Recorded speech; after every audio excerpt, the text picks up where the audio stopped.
Hola, ¿qué tal? Buenas noches y bienvenidos al programa de este martes 18 de junio, un programa en el que de nuevo estaremos con ustedes durante 90 minutos para hablar de muchos temas. Comenzaremos hablando de política, después de seguridad en las fiestas de Prado a lo largo y ancho de Asturias. Ya saben, pues ya hay 3 detenidos, la operación sigue abierta, en torno al asesinato de ese joven en las pasadas fiestas de la Florida, que moría presuntamente después de una paliza que le propinaban unos jóvenes. Tendremos más temas a lo largo de esta noche en un programa que, como siempre, ya comienza con la cabecera.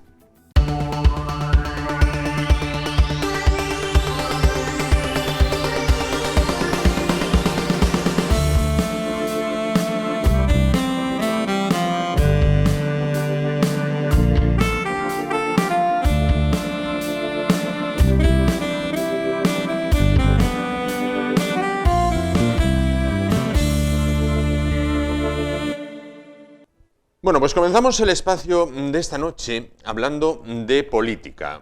Como se suele decir en el boxeo, pues el primer asalto ya ha finalizado. El primer asalto ha sido la constitución de los ayuntamientos. La política municipal ya está en marcha. Restan ahora los parlamentos autonómicos. En Asturias, pues considero que no ha habido sorpresas, más allá de algo pintoresco, como puede ser en concejos pequeños, donde hay, alianzas a priori extravagantes. En las grandes ciudades, en los grandes concejos, después de los resultados alcanzados, no ha habido sorpresas. Vamos a hablar de esto, vamos a hablar de política, con el hombre que abusamos de su paciencia y su tiempo y lo tomamos como analista de cabecera. Carlos Gil, ¿qué tal? Buenas noches. Hola, buenas noches. Decía yo, primer asalto o primer round sin sorpresas en la constitución de los ayuntamientos en Asturias, ¿no? No, ninguna sorpresa. Hablábamos aquí antes de las elecciones del efecto oleada que tuvo el PSOE, las nacionales, y se ha visto claramente tanto en las municipales como en las autonómicas. Si bien es cierto que el Partido Popular con sus pactos ha llegado a constituir o a gobernar en muchos municipios, incluso a más población posiblemente de la que gobernaba cuando obtenía los ayuntamientos sin la necesidad de pactar con una o con otras dos fuerzas políticas. Pero parece que está todo bastante teñido de rojo, salvo, como digo, muchos ayuntamientos que ha tenido que utilizar a esos dos apoyos, generalmente Ciudadanos y Vox, por parte del Partido Popular, pero no ha habido grandes sorpresas.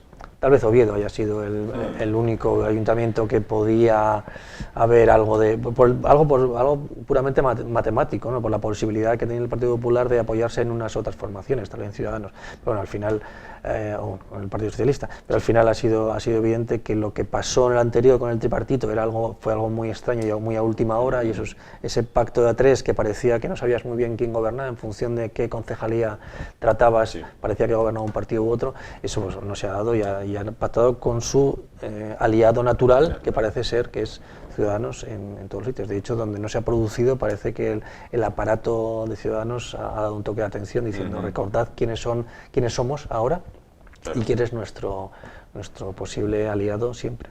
Claro. El Partido Popular, lo apuntabas, ¿perdedor en las elecciones, vencedor en los pactos?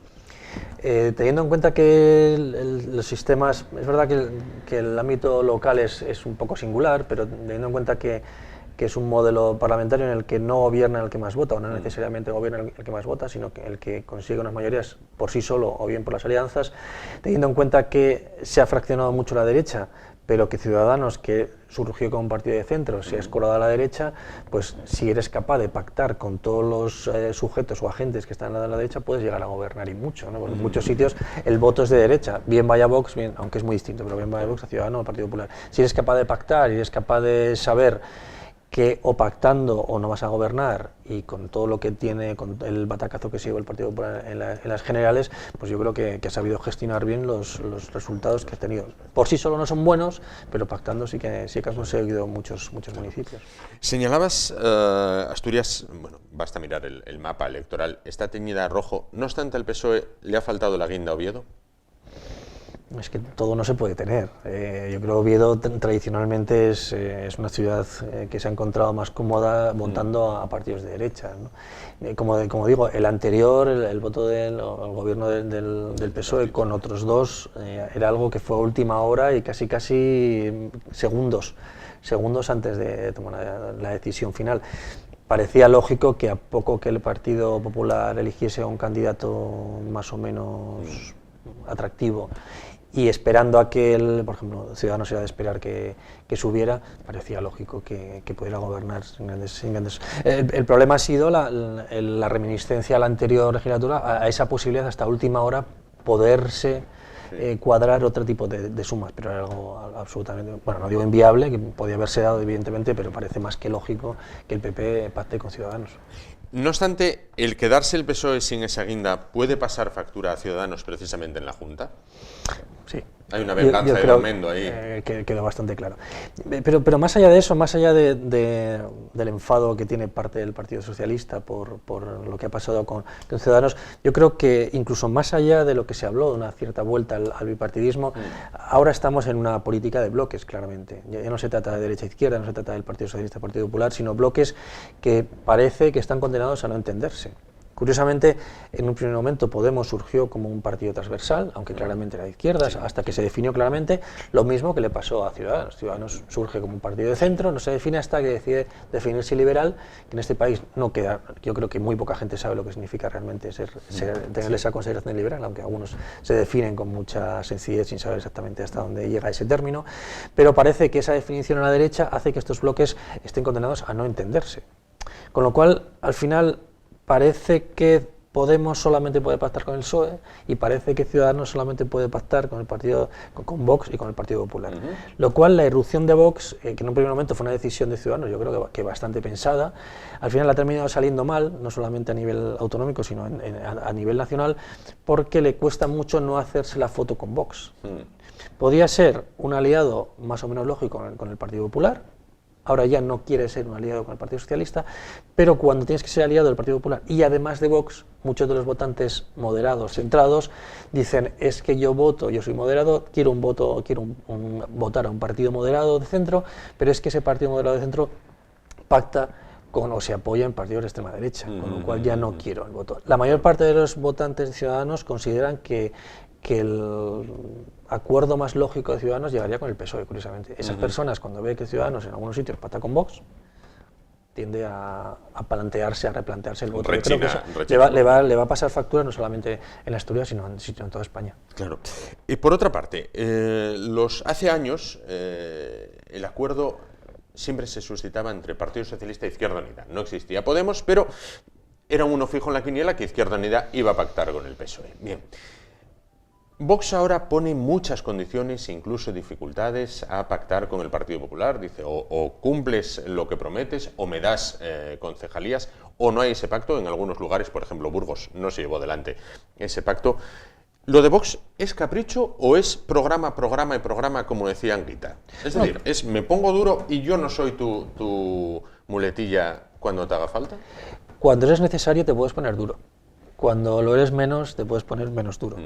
También es verdad que, eso se ve claramente en Podemos, cuando llegas, lo único que tienes es ideas, que es lo más importante. Pero una vez que ya te metes en la dinámica de la política, te das cuenta de que empiezas a tener detrás un aparato, una serie de recursos, materiales y recursos humanos a los que es necesario mover y colocar, de alguna forma. Mucha gente entra en política para colocarse, no nos engañemos. Mucha otra gente no, desde luego. Eso hace que si Vox no entra en los ayuntamientos, en las comunidades autónomas, no participa de gestión pública pura y dura, va a hacer que mucha gente no vea representado su voto, porque puede estar siempre en las negociaciones, pero siempre un poco oculto.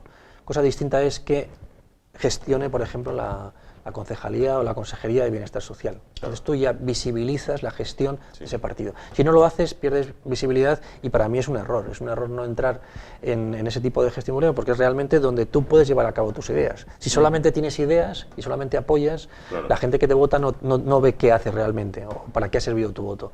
Por lo tanto, si no entra en las concejalías, en las consejerías, seguramente muchos de los votantes digan, bueno, ¿para qué ha servido mi voto en Vox? Ahora, una vez que entras ya se te visibiliza. También desgasta, pero a la vez manejas mucho más fondos, recursos humanos, recursos materiales, etcétera. Correcto.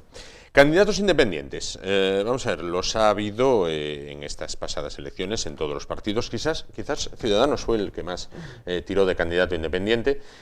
¿Son un acierto porque visten muy bien a la hora de confeccionar la lista? ¿Son un riesgo una vez que los resultados se han producido? Estoy pensando en el caso de Valls.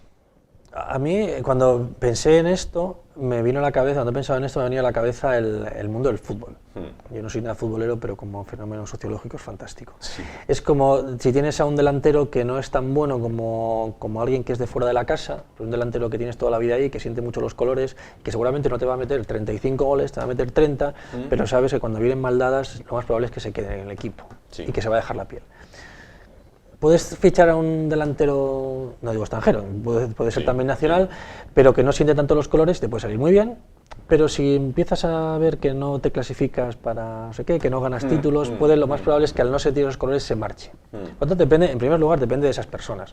Los independientes no son malos o buenos en abstracto, son en función de las personas. Hay personas que son independientes, pero que se integran muy bien en los partidos y que terminan sintiéndose cómodos, y hay otros que vienen con su equipo, con su fisioterapeuta, en este caso con sus asesores y demás, y cuando ven que están 2 años, han cobrado todo lo que tienen que cobrar, empiezan a decir que no están a gusto, que se quieren ir.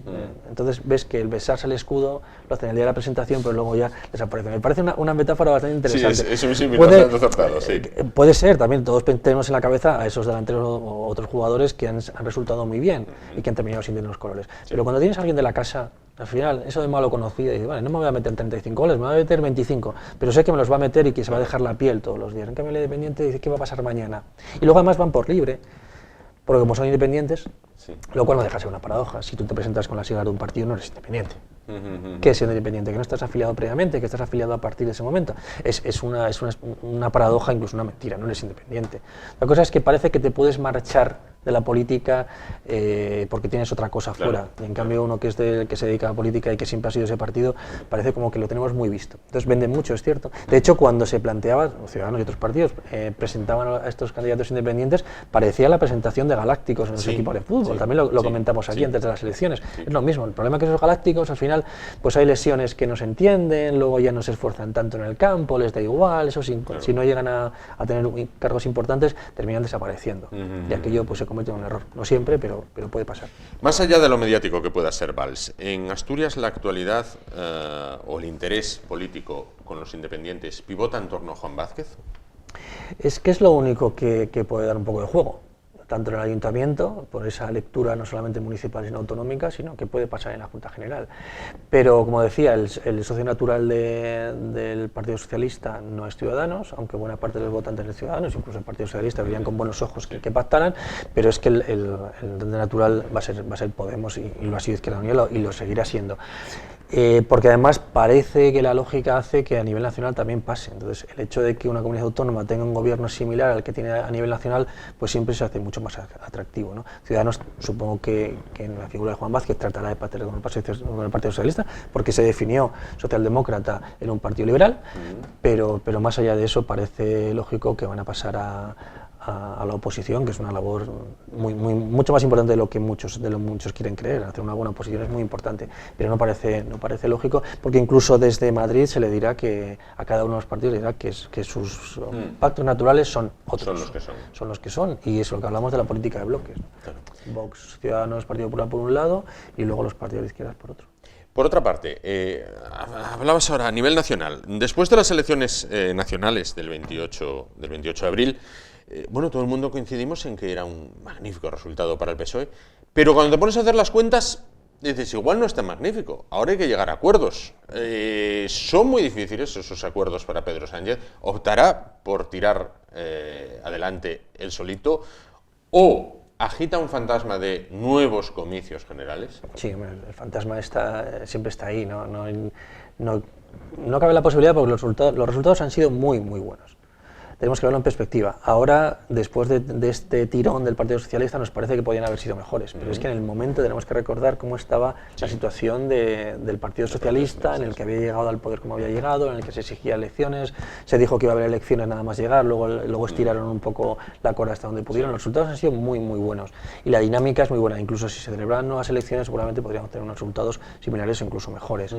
Bueno, se agita el fantasma de decir, si convocamos nuevas elecciones va a ser culpa de aquellos que no quieren pactar. es siempre culpar a los demás, ¿no? Culpar a aquellos que no quieren pactar, y además, si no pactáis con nosotros, los partidos moderados, vamos a tenernos que dar más remedio que garantizar la abstención de los partidos independentistas, con lo que nos van a apoyar, pero no porque nosotros queramos, sino porque no nos dejan más remedio. Se agita eso, los resultados se agita eso, se agita el miedo y se agita por un lado la posibilidad de elecciones cuando yo creo que no tiene nadie en la cabeza. La cuestión es que yo creo que son resultados muy buenos y el escenario posible son muy amplios. Incluso la posibilidad de que en segunda vuelta espere a que se abstenga una serie de partidos que van a tener mucho peso, aun cuando son elegidos en comunidades autónomas muy pequeñas y con muy pocos votos, o la posibilidad de llegar a un acuerdo, ahora se llama de cooperación, bueno, cada día le damos una fórmula que no sabe qué es, porque cooperación no hay, en tanto en cuanto la cooperación implica igualdad en las relaciones, y no de cooperación, en este caso no hay porque hay uno que tiene mucha más fuerza que otro. Se puede dar incluso esa posibilidad, pero en cualquier caso las posibilidades son tan amplias del Partido Socialista que terminará gobernando. Yo creo que él quiere gobernar en solitario con acuerdos puntuales para modificar aquellos o para gestionar aquellos ámbitos muy concretos, pero parece que se siente muy cómodo pactando puntualmente con unos partidos o con otros, pero no creo que tenga ninguna dificultad para ser investido. Y para finalizar, las elecciones últimas, locales, regionales y europeas, quizás las más desconocidas fueron las europeas, y cada vez más cosas dependen de Europa. Es decir, desde Europa se puede levantar un teléfono al presidente del gobierno de una nación y decir, hey, ¿qué estás haciendo? Como ya pasó en su día con José Luis Rodríguez Zapatero, al cual lo pusieron firme desde Europa. ¿Desconocemos en España todavía el poder de esas elecciones europeas? ¿Para qué sirven? ¿Quiénes son? ¿Qué mandan? Es como, bueno, consideramos todavía que es el cementerio de dinosaurios de, fulanito, fue concejal, fue diputado, fue ministro, bueno, ya está mayor, anda, mándalo para Europa. Sí, sin duda. Y no solamente a esos niveles de poder en los que la Unión Europea puede condicionar absolutamente la política de un país. Ya no te digo que cuando mandan a los hombres de negro, como pasó pues en Grecia, bueno, en España no sé si iban de negro o iban de gris, pero también, en cierto modo, intervinieron la economía y la política nacional. Incluso en cosas muy cotidianas. Unos estudios no recuerdo cuándo los leí, hace 15, 20 años, de que más del 50% de las normas que aplicamos con total normalidad en España derivan de transposiciones de directivas comunitarias. Por ejemplo, el hecho de que ahora nos vendan bolsas de plástico en el supermercado no es que no ha sido una decisión nacional. Buena parte de las competencias que creemos que son del Estado ahora las gestionan desde Bruselas. Claro. El problema es, yo creo que vemos Bruselas como algo muy lejano y como algo muy burocratizado. Más allá de cuando nos daban fondos y nos hacían infraestructuras, que nos encantaba, más allá de eso, cuando tenemos que cumplir también las obligaciones que nos llegan desde Bruselas, nos enfadamos mucho. Y los europeos que... Pero muchas de las cosas, como digo, muy cotidianas, vienen de decisiones que se toman en Europa. Y es muy importante tener fuerza allí porque los países europeos hay mucha diferencia. No es lo mismo que en ámbitos como por ejemplo el medio ambiente se tome una decisión desde Alemania o desde Dinamarca que se tome desde Grecia, desde Italia o desde Portugal, ¿no? Porque seguramente tenemos mucho más en común. Por lo tanto es importante tener mucha fuerza en Europa y a veces ese gran desconocido, lo tenemos todavía como muy lejano. A veces le cuesta mucho alguien que nos diga, vale, ¿qué decisiones se toman? Y se toman prácticamente todas. Es que, de hecho, los estados se están vaciando de competencias. Entre las que tienen las comunidades autónomas y entre las que tiene Europa, a mí me recuerda mucho al modelo medieval, ¿no? Con el emperador, con los estados, con los reinos eran los señores feudales, que son las comunidades autónomas, que tienen muchísimas competencias, y luego estaba el emperador, el papa, que tenía también muchas importancias. Entonces, los reyes tenían la necesidad de apoyarse en unos y en otros si querían hacer algo. Pues eso pasa a los estados. De hecho, hay una cosa muy simbólica, ya con esto acabo, y es que los carteles, cuando el Estado hace una inversión, ya cada vez más escasa porque no tiene competencias, hace grandes cartelones, gasta mucho dinero para que se vea bien grande que esa inversión es del Estado, porque todas las demás son o de los ayuntamientos, de las comunidades autónomas o de la Unión Europea, curiosamente. Entonces, quiere visibilizar la inversión porque es que nos estamos vaciando, los estados se están vaciando, han perdido soberanía, prácticamente no tienen competencias. Y en muchos casos se dieron sin saber lo que significaba esto. Yo creo que se dio competencia a la Unión Europea porque nos iba a dar fondos y porque nos iba a hacer europeos, pero luego ya cuando se han dado cuenta de todo lo que tienen la Unión Europea, dicen, espera, nosotros ahora estamos perdiendo un papel relevante aquí. ¿Y ahora qué pinto yo, ¿no? En este caso? Pues Carlos Gil, muchísimas gracias por estar con nosotros esta noche. Gracias. Se aproximan tiempos apasionantes, volveremos a hablar. Gracias, cuando queráis. Gracias. Nos vamos muy rápido, publicidad, volvemos y continuamos el espacio esta noche. Hasta ahora.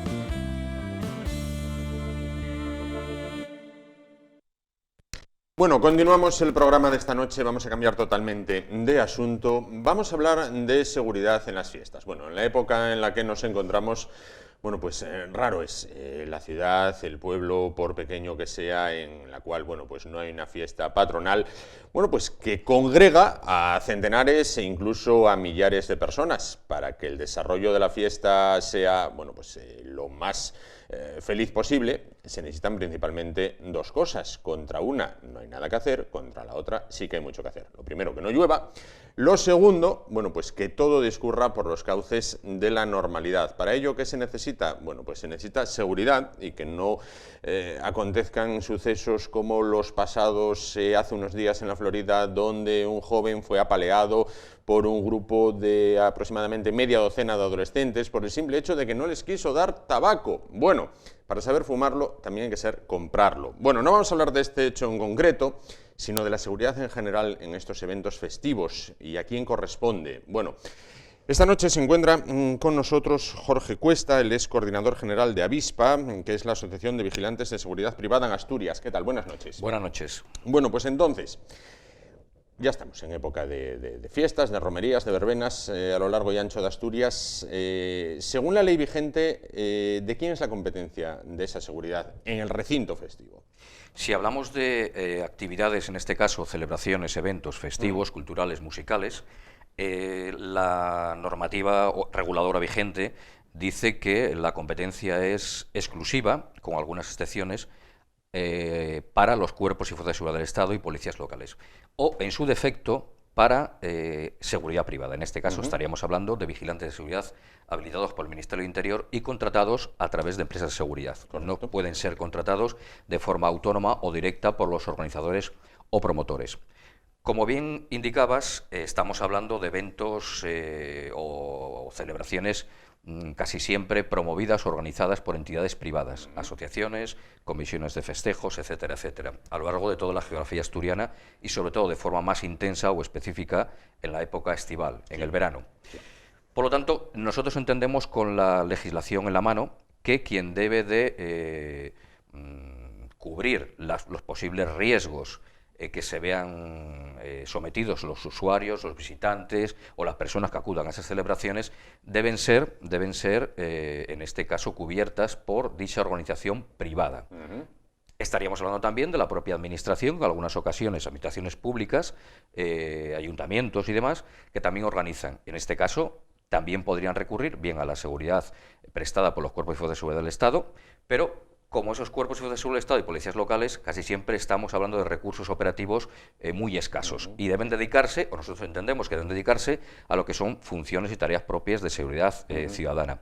Por lo tanto, también pueden recurrir legalmente a la seguridad privada para minimizar o intentar minimizar los posibles riesgos en cuanto a la protección, no solo de los bienes, sino de personas. Como digo, la seguridad no garantiza al 100% que se eviten hechos, en este caso la comisión de hechos o ilícitos penales, pero es un recurso totalmente legal para poder, digamos, de alguna manera, paliar el problema que casi siempre se sufre en este tipo de celebraciones o eventos o concentraciones de muchísimas personas y de alguna manera, bueno, nosotros tenemos las facultades legales para poder impedir los altercados tanto en vías públicas como en recintos privados. Hablaremos Sí. de esto. ¿Cuántos agentes de seguridad privada hay en Asturias aproximadamente? Digamos que personal operativo, lo que es vigilante de seguridad habilitado, incluyendo también los guardas rurales, que también es personal de seguridad privada, estaremos hablando en Asturias de unos 1.200 activos en este momento.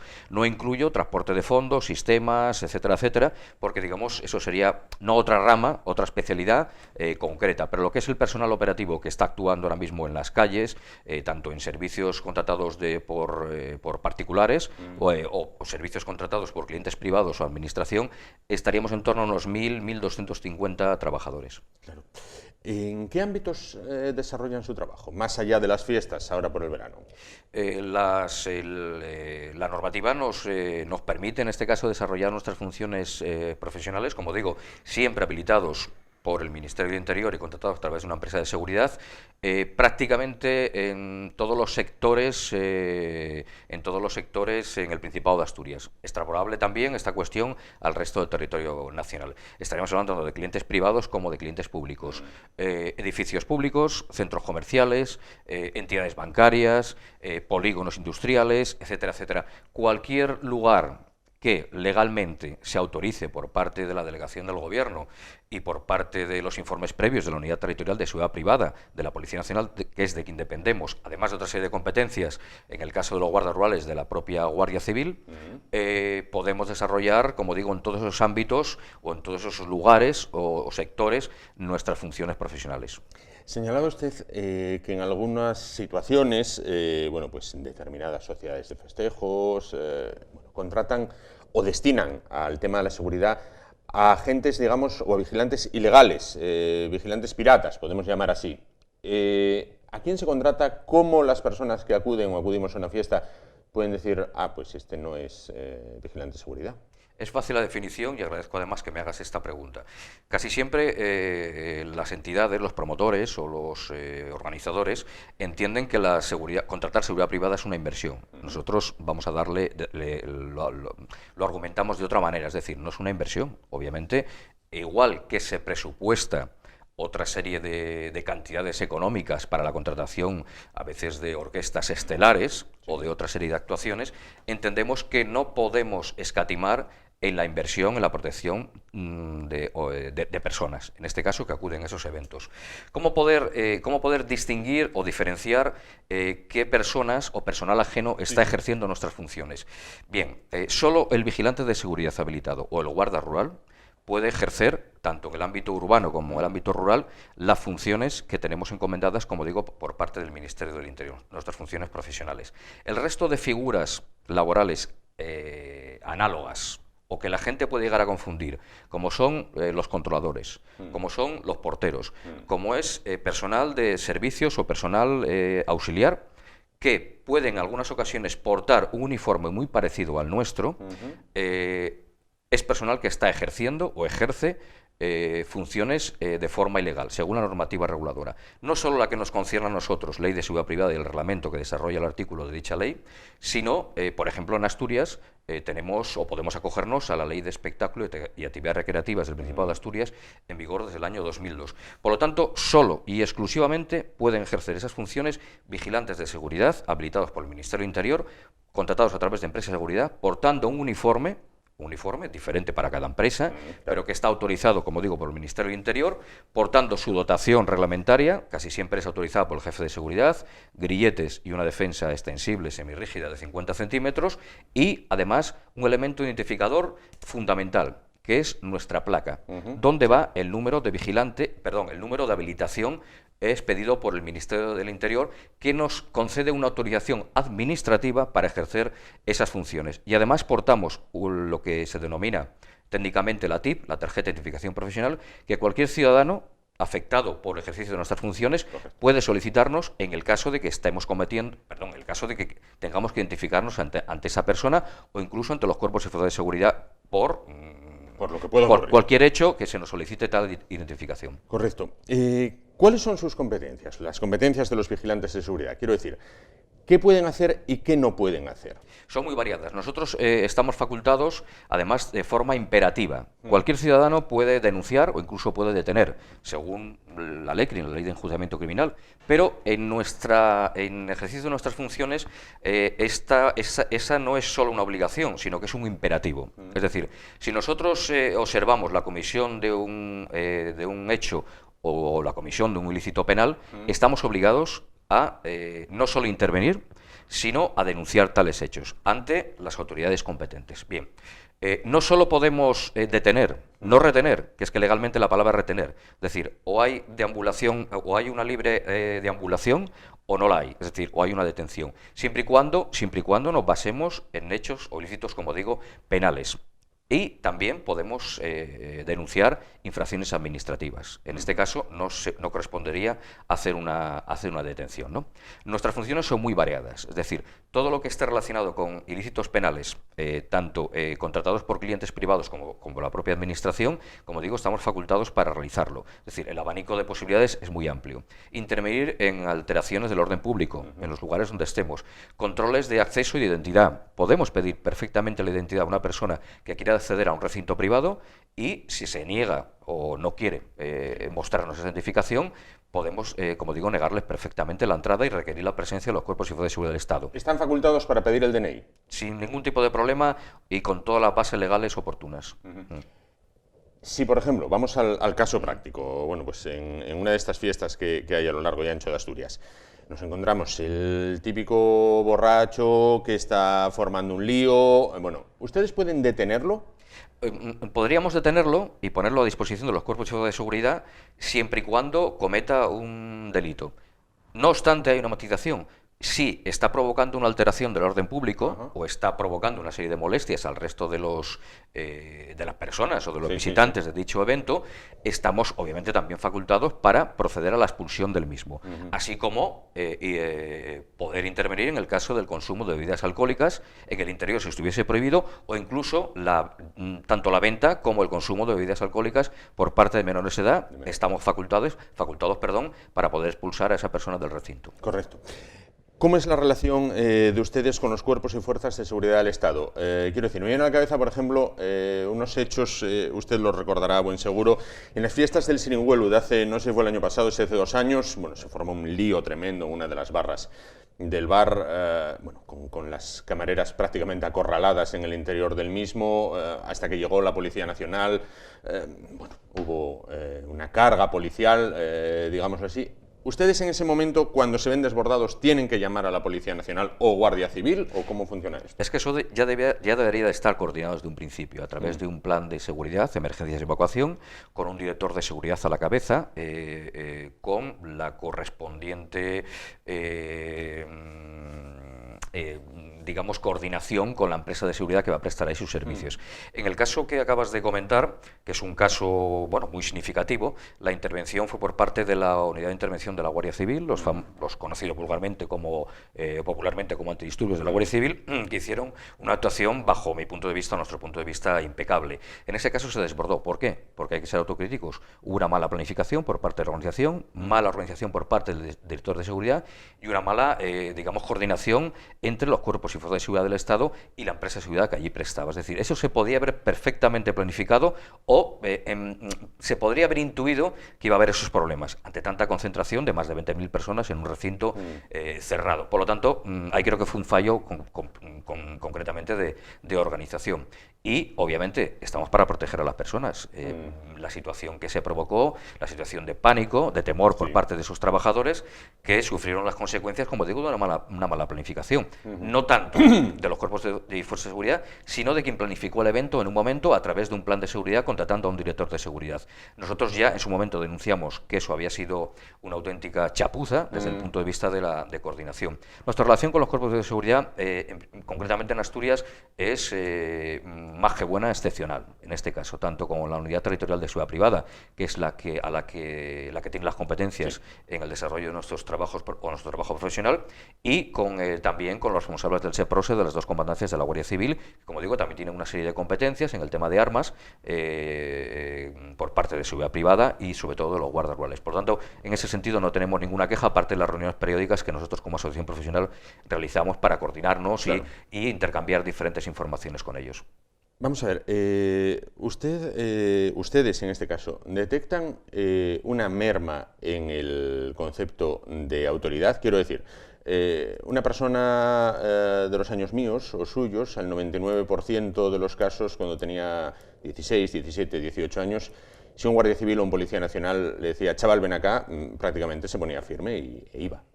Ahora vemos muchos casos donde hay jóvenes que quizás por una ingesta de alcohol excesiva se vuelven a la Guardia Civil, se vuelven a la Policía Nacional, entiendo que se vuelvan a ustedes también. ¿Hay una merma en la figura de autoridad? Sí, sin ninguna duda. Es decir, ya lo sufren los cuerpos y fuerzas de seguridad del Estado y nosotros, como otro escalafón más, no digo ni más ni menos, también lo sufrimos en nuestras propias carnes, sobre todo en eventos de gran concentración de personas, donde, como bien apuntabas, se juntan juventud, se juntan alcohol, se juntan estupefacientes, diferentes sustancias, que eso hace que se forme una coctelera que a veces explota y es muy difícil de controlar. Y obviamente la figura de autoridad cada vez se respeta menos y sobremanera en este tipo de eventos donde después las consecuencias a veces suelen ser bastante trágicas, ¿no? Obviamente, claro, ahí intervienen muchísimos factores culturales, pedagógicos, formativos, etcétera, la propia familia, etcétera, etcétera, con lo que nosotros bien poco podemos hacer en ese sentido cuando estamos desarrollando nuestras funciones. Claro. En el ámbito legal, estamos ya han comenzado las fiestas, las romerías, las verbenas, los festivales, todo esto. ¿Qué van a hacer para evitar que se vulneren los derechos en aras de la seguridad de todos? Aparte de nosotros, aparte de la exigencia, digamos, legal, que podemos hacer, obviamente, como asociación profesional, y también apelar un poco al sentido común y a la moral de los organizadores también de estos eventos, de que, como digo, inviertan en la protección de las personas, ¿no? Que para nosotros es fundamental. También la contratación de grandes orquestas nos parece estupendo, ¿no? Pero bueno, hay que mirar otra serie de aspectos. Nosotros, al igual que los últimos 8 años, desde que llevamos constituidos 9, como asociación profesional, lo que hacemos es también, en coordinación con los cuerpos y fuerzas de seguridad, interponer todas aquellas denuncias ante las autoridades competentes, incluida también Inspección de Trabajo y Seguridad Social, cuando detectamos, observamos, comprobamos y demostramos gráfica y documentalmente que se están prestando servicios de seguridad privada por parte de personal que antes comentábamos de forma ilegal o no ajustado a la normativa reguladora. Las sanciones, sobre todo en este caso por vía administrativa, son altas, desde 3.000 euros a los trabajadores hasta, digamos, de 30.000 a 100.000 para los propios organizadores, contratantes o las empresas que realizan esto o que ejercen estas funciones o contratan a estos trabajadores, ¿no?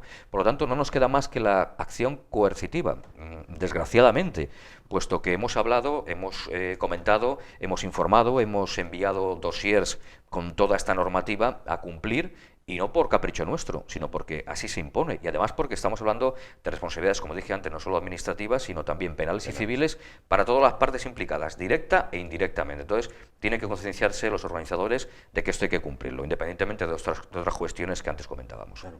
Para finalizar, me decía aproximadamente 1.200. ¿Cuál es el perfil de vigilante de seguridad en Asturias? Actualmente en España estamos trabajando cerca de unos 82.000 vigilantes de seguridad activos. No incluyo a los guardas rurales y el resto de especialidades, detectives privados, directores de seguridad, etcétera, etcétera, ¿no? O escoltas privados, que es una categoría profesional también dentro del sector. El perfil de los vigilantes es el mismo que a nivel nacional, a nivel del Estado español. Quiere decir, aproximadamente el 80% son hombres y el 20% restante mujeres. El nivel de estudios ha ido superándose con los años, es decir, estamos hablando de casi un 30% de titulados universitarios, el resto, lo que sería la antigua EGB y ahora la ESO, y otro porcentaje, o el que nos queda, el que nos queda sería lo que ahora se denomina los módulos formativos de formación profesional o técnicos superiores, ¿no? Es decir, el nivel, digamos, es ese en cuanto a formación reglada, y además nosotros estamos realizando ejercicios de formación específica obligatorios durante todo el año, además de los cursos anuales de reciclaje que nos impone el Ministerio de Interior, nos impone y nos obliga como requisito para poder seguir ejerciendo, aparte de la renovación de nuestra tarjeta de identidad profesional cada 10 años, los certificados de psicotécnicos, que también se nos obliga cada 10 años en la renovación. Es decir, somos un sector bastante controlado en ese sentido. Para eso son también las empresas que responden ante nuestras posibles negligencias con sus seguros de responsabilidad civil si cometemos alguna infracción. Claro. Pues Jorge Cuesta, coordinador general de la Asociación de Vigilantes de Seguridad Privada en Asturias. Muchísimas gracias por estar esta noche con nosotros. Y ahora que ya han comenzado fiestas, verbenas, festivales y eventos de todo tipo festivo, bueno, pues que todo discurra por los cauces de la normalidad. Muchísimas gracias. Gracias a vosotros. Buenas noches. Nos vamos rápidamente a publicidad para volver y continuar el espacio de esta noche. Hasta ahora.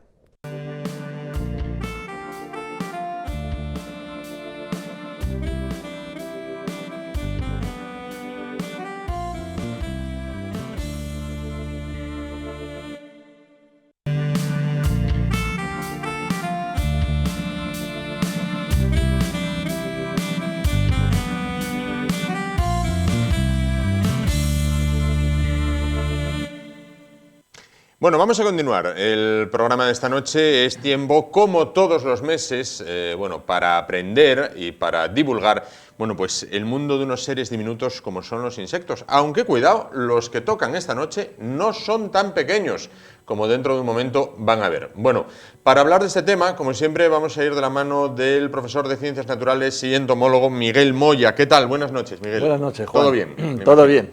Genial. Vamos a hablar hoy de bupréstidos. No sé si se pronuncia así. Sí, perfectamente. Bupréstidos. ¿Qué son los bupréstidos? Los bupréstidos, o latinizado Buprestidae, ¿no? Sería científicamente hablando.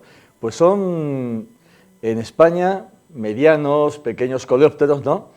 Que tienen la cabeza pequeña, muy metida en el pronoto, pero lo que más nos llama la atención, por eso en el vídeo os coloqué escarabajos, joya o insectos joya, lo que más llama la atención de los bupréstidos es el color que tienen. Claro. Sí. Pero lo veremos más adelante. Lo veremos. Cuando hablamos de escarabajos joya Sí. con colores brillantes, bueno, pues a los que somos profanos en la materia podemos retrotraernos a Egipto, ¿no? De toda esa mitología egipcia, bueno, que vemos en las películas incluso. Sin embargo, en cuanto a especies, España creo se lleva la palma y Europa también. Bueno, fíjate, en el mundo tenemos clasificadas alrededor de unas 14.000 especies. Ajá. De esas 14.000 especies, en Europa hay 260 casi. Sí. Pues en España tenemos casi 170, unas 165 especies de las 260 que hay en toda Europa. Es decir, nos corresponde, yo creo que un porcentaje bastante alto. ¿Desde cuándo desde cuándo están con nosotros? Porque ya los debe de haber que ya son hasta fósiles. Bueno, pues tenemos fósiles encontrados a finales de la era primaria, después del Carbonífero, casi en la secundaria ya tenemos los primeros fósiles. Y después, ya lo que es la era terciaria y la era cuaternaria, muy parecidos a los actuales, es donde más fósiles se encuentran de esa época. Es decir, estoy hablando, perdona, de los 260 millones de años aproximadamente, que es el fósil más antiguo, pues a los 60, 30 millones, es decir, hasta la actualidad. Hasta la actualidad. Bueno, en cuanto a forma y color, bueno, tienes ahí una vitrina con ellos que a ver si podemos mostrar a cámara, donde los hay de distintas partes del mundo, ¿verdad? Pues sí, los que tenemos en la zona de arriba, que son más pequeños, estos son todos españoles. Sí.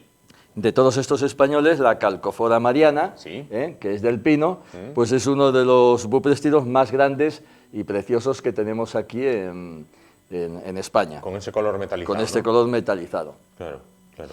Y luego los dos de abajo, pues sería el Euchroma gigantea y la Catosanta. Este sería de Sudamérica y este de Indonesia, Tailandia, toda esa. Allí son bastante más grandes. Claro. Bueno, para que nos hagamos una idea, el grande que vemos abajo viene a tener el tamaño de un Playmobil aproximado, de un muñeco Playmobil, lo cual es bastante. Sí, si ponemos aquí el dedo, pues fíjate. Claro. No, es de los más grandes, Euchroma gigantea, el nombre ya lo dice. Claro, y cómo brilla, Claro. ¿no? Y cómo brilla. Claro, es que los colores metálicos son producidos por la reflexión, no son pigmentos, pigmentos naturales producidos por sustancias fisiológicas de ellos, no, son por reflexión de la luz. Hay algunos de ellos que tienen iridiscencias. Entonces eso es por una multitud de reflexiones, viene a ser parecido a las gotas de jabón, al aceite. Claro. Entonces, según el ángulo, cómo lo mires, esa reflexión te da un color u otro. No se conoce muy bien para qué les sirve, pero desde luego despistan bastante a los pájaros. Claro, que son como los enemigos, ¿no? Sí. Bueno, actividad heliófila, ¿qué es esto? Bueno, porque estos coleópteros, su mayor actividad es cuando el sol pega a tope. Es decir, cuando las temperaturas son muy altas, que viene a ser el rango desde las 11 de la mañana hasta las 14, 15 horas de la tarde, pues es cuando más movimiento, más actividad tienen. Cuanto más calor, mejor se mueven. Están constantemente volando, revoloteando y siempre alrededor de los pequeñitos, alrededor cogiendo néctar de las flores. Y los que son la calcofora, pues en los troncos muertos, apilados, troncos que se cortan de pinos, ¿no? Que es porque la mayoría no, todos los bupréstidos son fitófagos. es decir, comedores de plantas, pero lo que significa también que son xilófagos, es decir, son barrenadores de la madera, por lo tanto en ocasiones pueden causar algunos daños. Eso quería preguntarte, Sí. a la hora de alimentarse, ¿pueden constituirse en plagas? En Sudamérica, por ejemplo, en México, en Colombia, algunos de ellos, como incluso el Euchroma gigantea, sí efectivamente pueden constituir algún vector de plaga. Aquí en España menos, pero tenemos el Capnodis tenebrionis, que es quizás uno de los bupréstidos menos llamativos, ¿no? Un tanto negruzco, y este, sin embargo, puede en ocasiones constituir plaga de los frutales, sobre todo del melocotón, del ciruelo y del almendro, y luego algunos otros de pequeñas herbáceas. En cuanto a ser depredadores, en cuanto a enemigos más comunes... Pues fíjate, te decía antes que de pájaros, quizá el pájaro carpintero es el único que puede realmente encontrarlos, pero la mayoría que sepamos de sus depredadores se encuentran entre los himenópteros. ¿Qué son? Las avispas. Las avispas. Sobre todo lo que es el grupo de los esfécidos, ¿no? Sí. Que me estará escuchando algún amigo, Fernando Fresno seguramente, que es un entusiasta de los esfécidos. Bueno, pues los esfécidos atacan bastante a algunos géneros de bupléstidos. ¿Y ellos cómo se defienden ante esos peligros? Bueno, pues es muy curioso. Pensamos muchas veces que como son excelentes voladores, pues lo primero que hacen es volar. Pues no, en cuanto ellos se encuentran en peligro, lo primero que hacen es replegar. Fíjate, repliegan todas sus patitas debajo del cuerpo, que incluso tienen unos pequeños canales pues adaptados precisamente pues para introducir, para meter, para colocar esas extremidades y que no se vean. Las antenas las repliegan debajo del pronoto también y se hacen el muerto, caen. De tal manera que incluso resbalan entre las briznas de la hierba y en ocasiones es complicado encontrarlos, ¿no?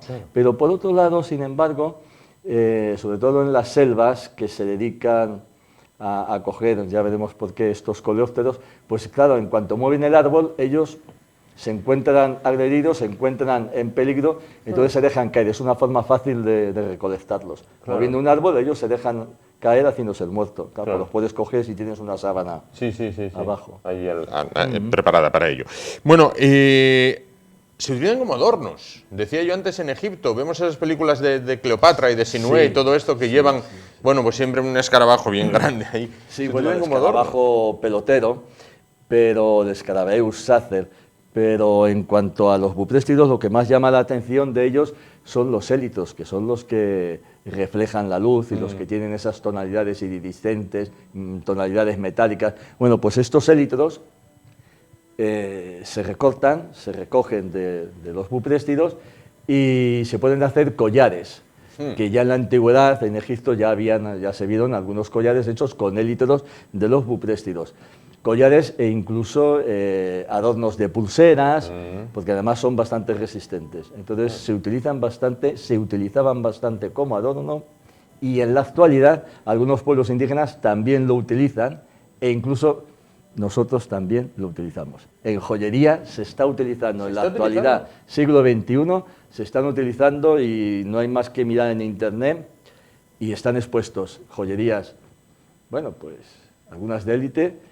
Entre los 20 hasta los 200 y 300 euros te puede costar un brazalete o un pequeño collar hecho de élitros sobre todo de este, que es, pero más grande, que es un verde metálico espectacular, Sí, es un verde muy guapo. pues se hacen unas joyas realmente muy bonitas. Y también esto lo he visto, yo no he estado, lo he visto a través de fotografías de compañeros, en los vestidos, en la falda de abajo de los vestidos de las mujeres, pues suelen coser pequeños élitros verdes alrededor de toda la falda, en la parte de abajo, como un festón, pero y es espectacular, es precioso. Claro, fíjate.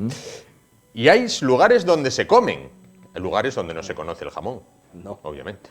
Bueno, Juan, es que además te puedo decir, según me han dicho, esto no son palabras mías, que es exquisito. Bueno, vamos a mantener la incógnita. Yo voy a mantener la incógnita. Bueno, ¿cómo lo hacen? Bueno, en México se comen bastante, en Sudamérica también, en Indonesia, Tailandia, también en casi todos estos lugares se suelen comer. ¿Cómo se hace? Se quitan los élitos, que es lo más duro, que es lo que se utiliza como adornos, se quitan los élitos, se quitan las antenas, las extremidades, las patas, también se extrae el intestino, porque según dice es bastante amargo, y luego se tuesta. Si lo quieres un poquito picante, con chili, y, en fin, y después pues lo comes crujiente. Claro. Bueno. Crujiente, apetitoso. Va a ser para otro momentín. Va a ser para otro momentín.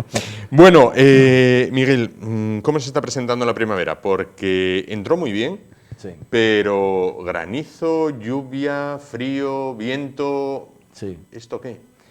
Era lo que decíamos el mes pasado, que el cambio climático lo que tiene son unos cambios realmente grandes, del frío al calor, del calor al frío, y esto desde luego pues para las plantas y para los insectos no es nada beneficioso. Me preguntaba un amigo, me llamaba por teléfono y me decía, oye, ¿qué va a ocurrir ahora con estas mariposas que están saliendo con el frío?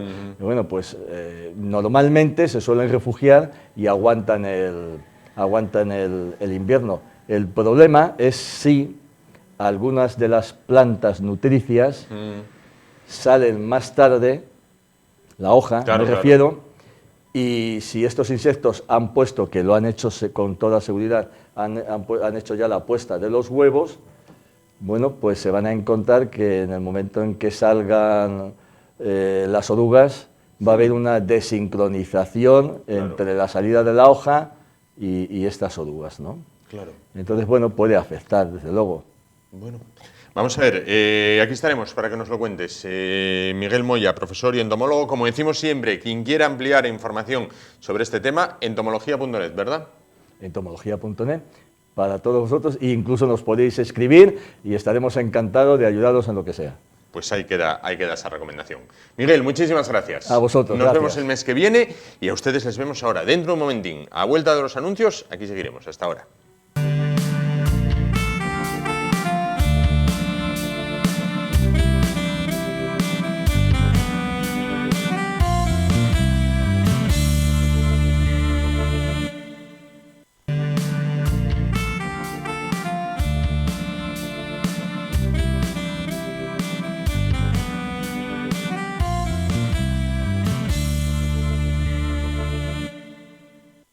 Bueno, pues vamos a ir poniendo punto final al programa de esta noche. Bueno, dice la famosa frase que se acerca el invierno, sin embargo lo que se acerca en nuestros días es el verano. Bueno, pues el verano es una época que, como muchos sabrán, dicen, ay, ahora había que lucir tipo fino. Bueno, ¿cuál es el primer paso para lucir ese tipo fino? Comer sano, comer bien, porque somos lo que comemos, dicen algunos. Bueno, pues hoy vamos a hablar de eso dentro de nuestro apartado dedicado a la lectura, con la colaboración de Casa del Libro de Oviedo, en la calle Palacio Valdés, ya que vamos a hablar de un libro que tiene que ver con la nutrición, con comer sano, con comer bien, con comer a gusto, en este caso. Bueno, para hablar de ello se encuentran con nosotros esta noche, paso a presentarles Elvira Rodríguez, que es encargada en la tienda de Casa del Libro de Oviedo. ¿Qué tal? Buenas noches. Hola, buenas noches. Y junto a ella Adriana Martín, que es dependiente en Casa del Libro.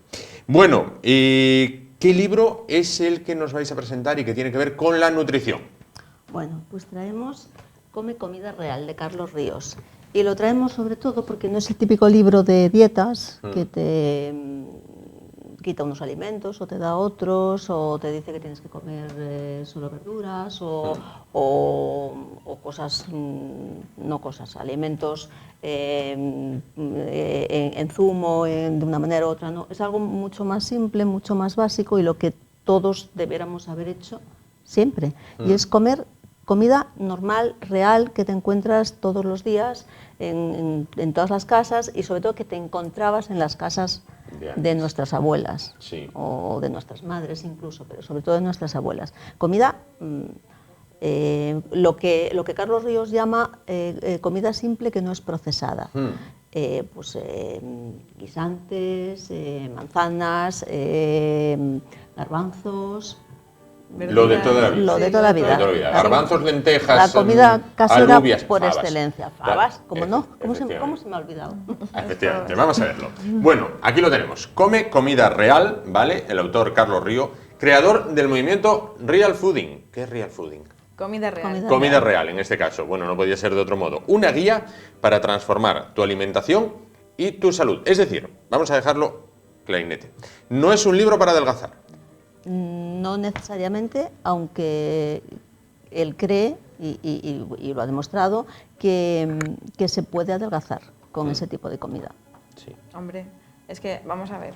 Vamos a ver. Es que lo que mencionaba Elvira antes, es que no es el típico libro de dieta milagro, porque es que con el mundo vertiginoso que llevamos hoy en día lo queríamos todo ya, Sí. instantáneo. Sí. Entonces, lo que vende es lo instantáneo. Si a ti te venden que tú puedes bajar 20 kilos en una semana, tú dices, yo quiero saber cómo es eso. Y eso es una dieta milagro nefasta para tu cuerpo. Lo que hace Carlos Ríos es, por eso no es el libro al uso, que mencionaba antes Elvi, es enseñarte, o sea, a desaprender todo lo vertiginoso del mundo de hoy y aprender, aprender, porque reaprender no, porque si lo supiéramos no necesitaríamos volver a aprenderlo.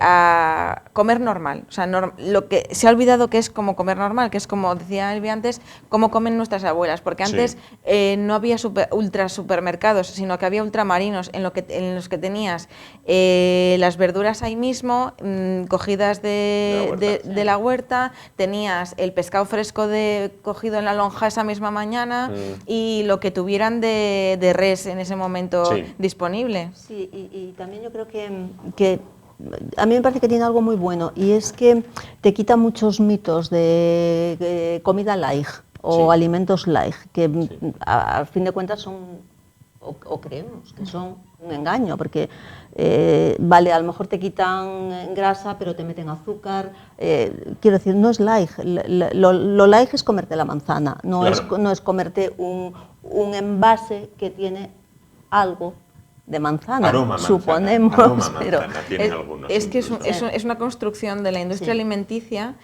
simplemente para que compres más, porque la industria alimenticia se ha dado cuenta de que se están metiendo mucho con ella porque los ultraprocesados están demostrando que son nocivos para el cuerpo porque no te nutren y simplemente lo que hacen es llenarte de toxinas. Entonces se ha dado cuenta y ha dicho, pues vamos a crear un ultraprocesado que sea menos malo.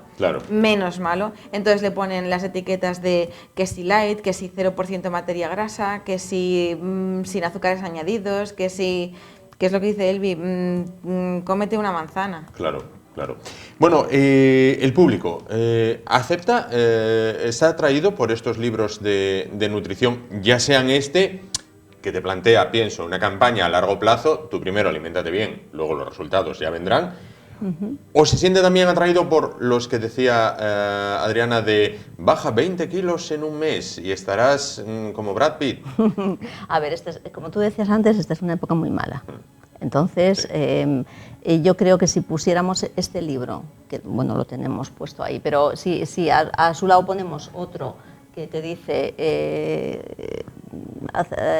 cómo adelgazar 5 kilos en 2 semanas, vendería mucho más el de 5 kilos. Claro. Pero yo también creo que afortunadamente la gente ahora estamos en una etapa en la que se empieza a preocupar mucho, ya no tanto, que también, pero menos por el físico y un poco más por lo que conforma ese físico. Sí, por lo que te va a hacer sacar un físico mejor en el fondo. Entonces yo confío en que la gente acabe comprando más este tipo de libros. Y bueno, además este chico, que sí que es quería preguntar por el autor. Sí, que es un nutricionista y que bueno, lleva una campaña fuerte, por ejemplo, a mí me impresionó que trabaja mucho con hospitales, igual no tanto en contra de las políticas que hay, porque extrañamente en un hospital que debieran cuidar tu alimentación, te dan unas comidas que no son para nada sanas, quizá también, bueno, pues porque, claro, alimentan a muchísima gente, claro, debe ser toda una organización tremenda. Pero ha empezado una serie de luchas contra este tipo de cosas y yo creo que está muy bien. O por ejemplo, contra el alcohol también. hablándole a jóvenes. Él tiene es Instagramer. Sí. Y no sé exactamente la cantidad de personas que le siguen, pero sí que le siguen barbaridad. muchísimos. Miles hecho, de personas. Sí, yo creo que llegó a escribir un libro por Claro. el radio que tiene todo lo que... Por la amplia difusión, sí, ¿no? que sí, sí. tiene. Y bueno, no sé exactamente ahora ya, no sé qué era lo que estaba diciendo, pero que creo que sí que es una persona creíble. Claro. Por cómo lo hace, por sus estudios y la verdad es que sí que se está vendiendo muy bien. Bueno, de hecho salió que Hace semana y media, sí. y va por la segunda edición. Y va por la segunda edición, ahí está, ahí es nada. Y no es un libro decir, fácil de leer tampoco, porque Claro. da mucha información. Ajá. Es decir, abramos nuestra mente, nuestra despensa a garbanzos, arvejos, bueno, guisantes, garbanzos, guisantes, lentejas y cerremos a pizza, hamburguesa y bollería, ¿no? En síntesis. A ver, lo que yo creo que intenta transmitir Carlos Ríos, porque en este libro, porque además él era una persona, cuando estaba estudiando la carrera, le pasaba lo mismo que nos pasa a todos, o sea, él vivía en el mismo mundo que vivimos todos, o sea, no era nada. Lo que pasa es que lo que le hizo el clic es que tuvo que ir a Sevilla a estudiar, porque él es de Huelva. Sí. Y él tuvo que ir a Sevilla a estudiar y tuvo que vivir con su abuela. Ajá. Entonces, lo que a él le hizo el clic fue la inspiración que sintió a través de la comida que le hacía su abuela, porque todas sus reuniones se hacían en la cocina, porque su abuela cocinaba. Y su abuela le decía que la comida que se vendía hoy en el supermercado parecía de mentira.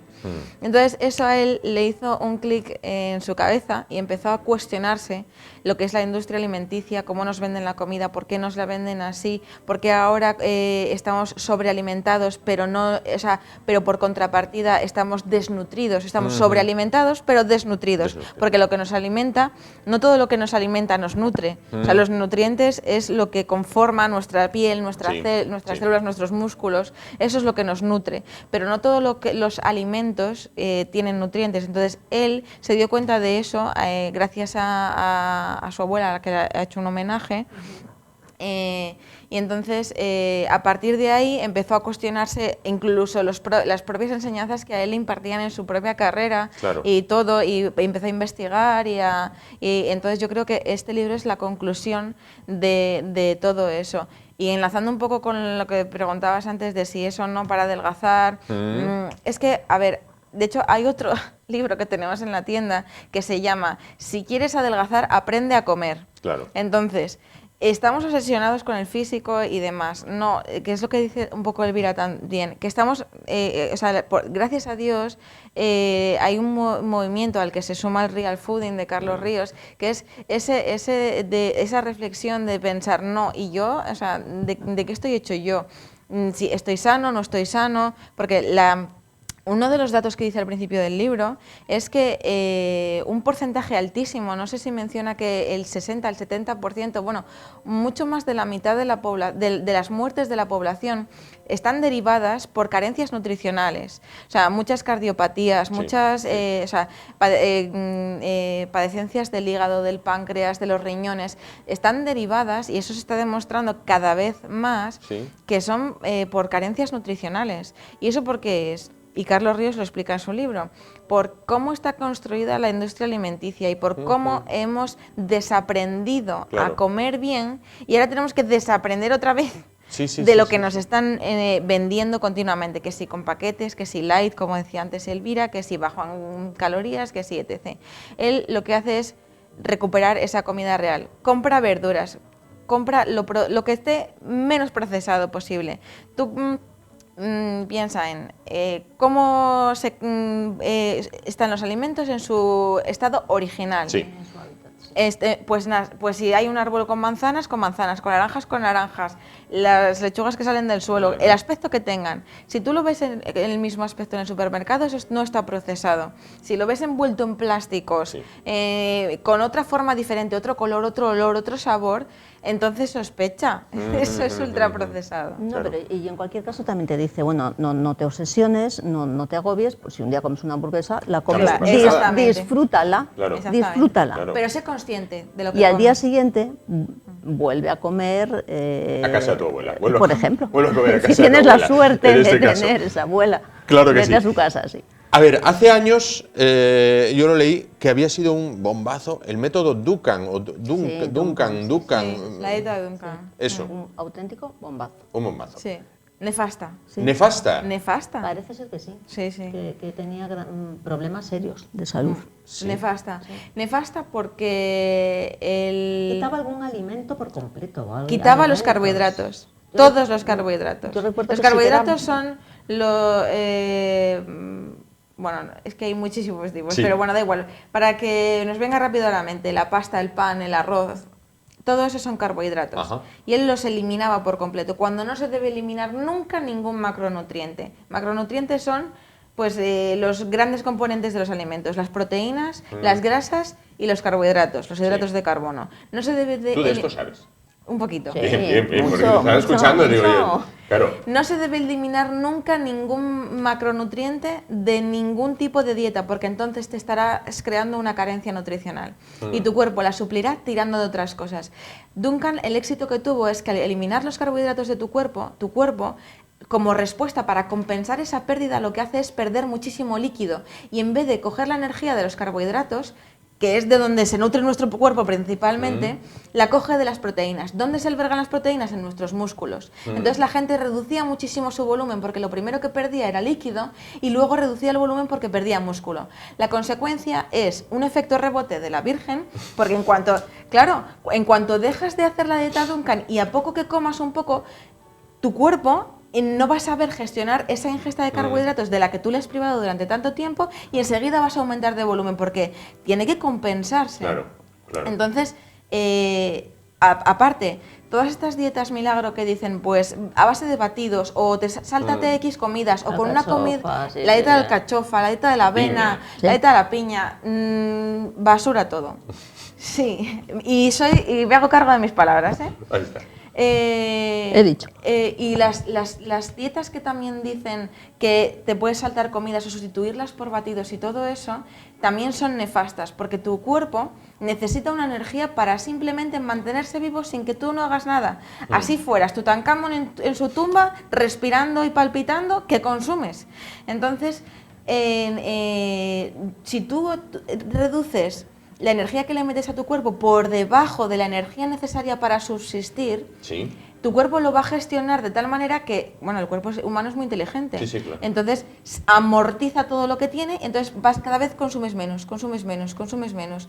En el momento en el que tú vuelves a retomar una alimentación normal, digamos que terminas tu dieta milagro, Sí. y vuelves a tomar, el efecto rebote es instantáneo porque tu cuerpo vuelve a readaptarse y tiene que compensar todas las carencias que has generado antes. Entiendo entonces que una dieta milagro es más una dieta trampa. Totalmente.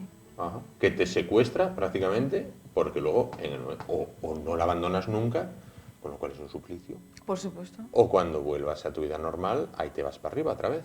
Exacto. Ajá. Bueno, así todo las dietas trampa todavía venden. Sí, porque la gente es... Lo que decía Elvira, Sí. ¿no? Prefiere, ¿cómo perder 5 kilos en una semana? Allá voy. Sí, allá voy bueno, con como ello. lo del gimnasio, que por lo visto en septiembre y en enero hay... Arrasan. Exactamente, y luego ya cuando pasan 2 o 3 meses quedan los que quedan. Ya quedan solo los valientes.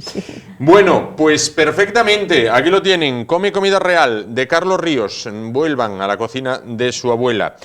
Este libro puede ser suyo. ¿De qué modo? Bueno, pues contestando la pregunta que ahora les va a hacer Elvira Rodríguez, encargada de la Casa del Libro en Palacio Valdés. Si ustedes tienen la respuesta, nos la envían en un correo electrónico a la dirección ye@esasturias.tv, nos ponen sus datos de contacto y nosotros, si han acertado, nos pondremos en contacto con ustedes y podrán pasar por la tienda a recoger el libro, eso sí, con la única condición de que luego coman sano y coman bien y coman comida real. Elvira, ¿cuál es esa pregunta? Bueno, pues como decía Diana, ¿qué es lo que hizo que Carlos Ríos, el clic, como dice ella, cuál fue el clic que le hizo cambiar y empezar esta cruzada? Claro que sí. ¿Quién o qué fue la inspiración del autor, de Carlos Ríos, para cambiar su modo de ver en cuanto a la nutrición, en cuanto a la alimentación? Pues Elvira Rodríguez, encargada, Adriana Martín, dependienta en Casa del Libro de Oviedo, en la calle Palacio Valdés. Muchísimas gracias por estar con nosotros esta noche. Insistimos, si quieren comer sano y bien, ya saben, nos envían la respuesta a la pregunta que hizo Elvira a ye@esasturias.tv. Nos pondremos en contacto con ustedes para que coman rico, bien rico, como dice Riñano. Muchísimas gracias por estar esta noche con nosotros. Muchísimas gracias a las dos. Gracias. Gracias. Y nosotros llegamos así al final del espacio de hoy. Final. Nos vamos. Volvemos mañana a partir de las 10 aquí en el YE de Asturias Televisión. Gracias por su atención y muy buenas noches.